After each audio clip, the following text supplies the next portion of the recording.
Yuk, selamat datang semua, wahai dosen, ibu dosen,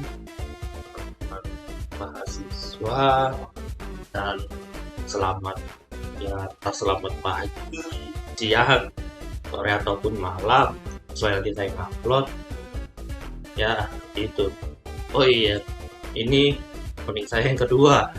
Yang pertama, pas saya cek-cek, belum ngedit, pas ngedit, itu teman saya yang ketawa. Meanwhile, Ngejelasin sih ya, Iya sih. ngejelasin ya, tiba-tiba ketawa begitu. Saya juga nggak tahu kenapa. Udah lanjut. Enak idenya. Ya, nggak usah lama-lama lagi. Oh iya, saya akan membahas materi tentang pengisian, bukan pengisian, tapi pemilihan menu dan pengisian kemudian. Nggak usah lama-lama lagi, mari kita cek. Menu adalah pilihan buat nunjukin kemampuan dan fasilitas yang dimiliki oleh sebuah aplikasi itu. Nah, kepada si pengguna atau juga menu sih bisa dibilang itu batasan si aplikasi biar bisa buat ngelakuin apa aja yang biar bisa. Jadi gitu, ya nggak asal yang kita mau begitu. Menu pun juga ada jenis-jenisnya menu itu. Yang pertama itu ada single menu.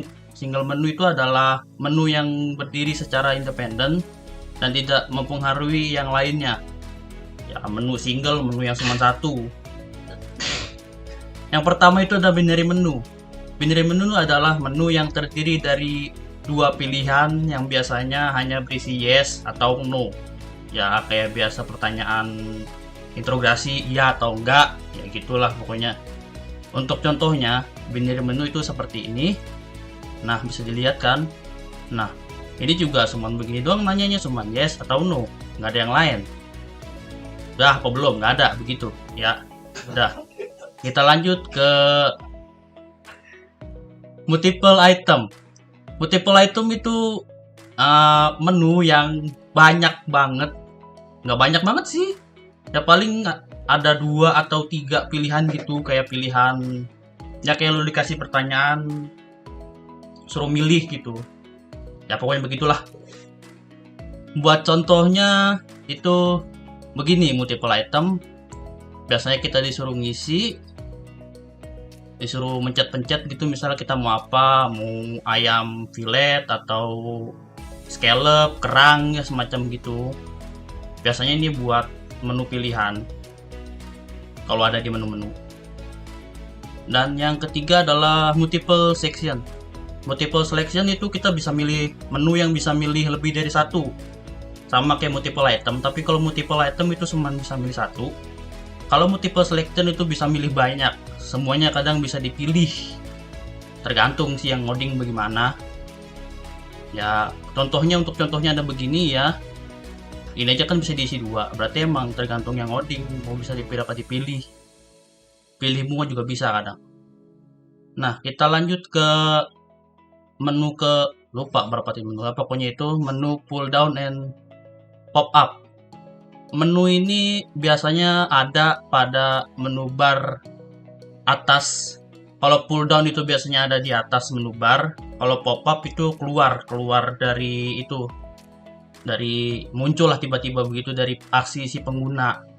Dan untuk contohnya ada di seperti ini. Ini kalau yang pull down itu di atas ini, kita klik itu bakal keluar pop up yang ke bawah sini. Mau jelasin lagi dikit ya. Jadi kalau misalnya dia pencet klik, nah dia bakal muncul ke bawah ini pull down, tarik ke bawah, pop up dia muncul. Kalau pop up dia muncul seperti itu. Dan untuk yang selanjutnya ada scrolling. Scrolling yaitu menu yang dengan item list yang banyak sehingga beralasan untuk ditampilkan. Saya kurang tahu sih, dapat dari Google masalahnya. Ya, dia jelasinnya begitu. Ya, untuk contohnya begini. Ya, kalau scrolling itu kalau di OS kalian, sistem operasi kalian itu yang bisa di scroll up, scroll down, biasanya itu menunya. Dan selanjutnya adalah Alpha Slider. Saya juga pernah dengar sih Alpha Slider. Alpha Slider itu adalah menu yang mendukung untuk penggunaan menu dengan jumlah item yang banyak. Kalau dari contoh yang dikasih di Google, Alpha Slider tuh begini. Kalau saya nangkepnya juga Alpha Slider tuh kayak misalnya daftar lagu, kalau kita mencet huruf H, dia bakal ke yang ada alfabet huruf H, begitu seperti itu. Udah selanjutnya sih, saya tangkap sih seperti itu. Ya, untuk selanjutnya lagi adalah enabled link. Enabled link ini adalah item yang menunya ditanamkan dalam bentuk teks dan grafik yang bisa ditekan atau dipilih. Nah, biasanya enable links ini, kalau saya yang lihat, enable links ini biasanya sih ada di, kalau misalnya kita mau install aplikasi gitu, kalau misalnya kita mau back atau mau next, misalnya salah atau kita mau balik, itu biasanya ada begitu kita misalnya kita klik next, nanti back juga bakal ada kalau kita mau rubah. Itu biasanya enable link nyambung. Nah, untuk selanjutnya adalah iconic menu. Ya, iconic menu ya menu-menu yang banyak icon, lebih tepatnya itu. Kalau penjelasannya adalah menu yang menawarkan banyak aksi yang bisa dipilih oleh pengguna dengan menekan untuk menampilkan. Ya, kalau di contoh-contohnya itu kayak ngeklik ikon-ikon yang ada di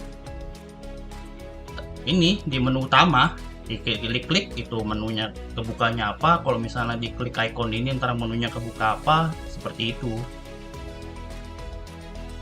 Nah, selanjutnya ini ada menu multiple combination menu.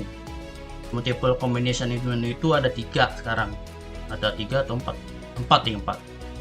Yang pertama adalah tree structure menu.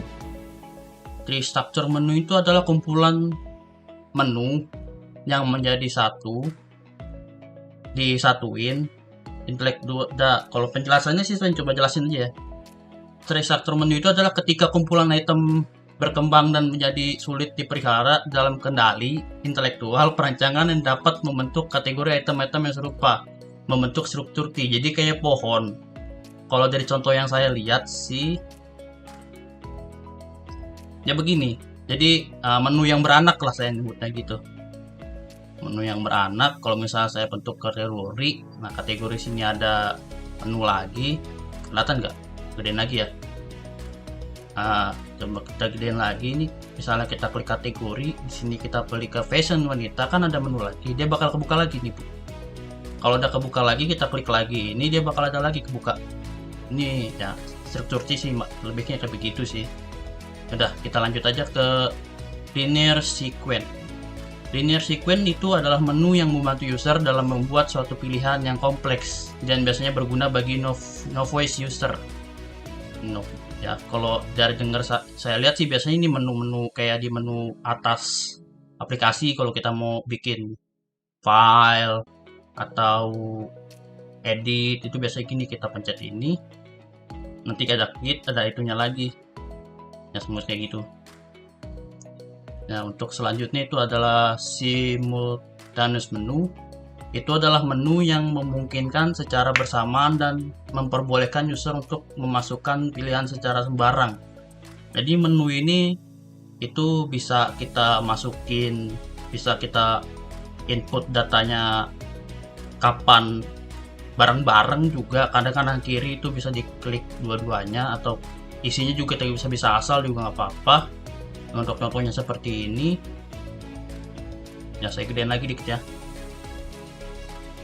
Nah, jadi ini kita klik, ini juga bisa kita klik, jadi bareng-bareng buat gitu ya, seperti itu sih. Nah, lanjut next ke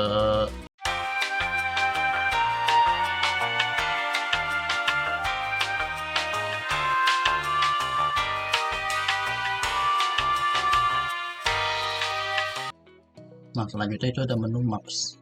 Menu maps ini adalah menu yang membantu user agar tidak bingung dengan menu yang ada.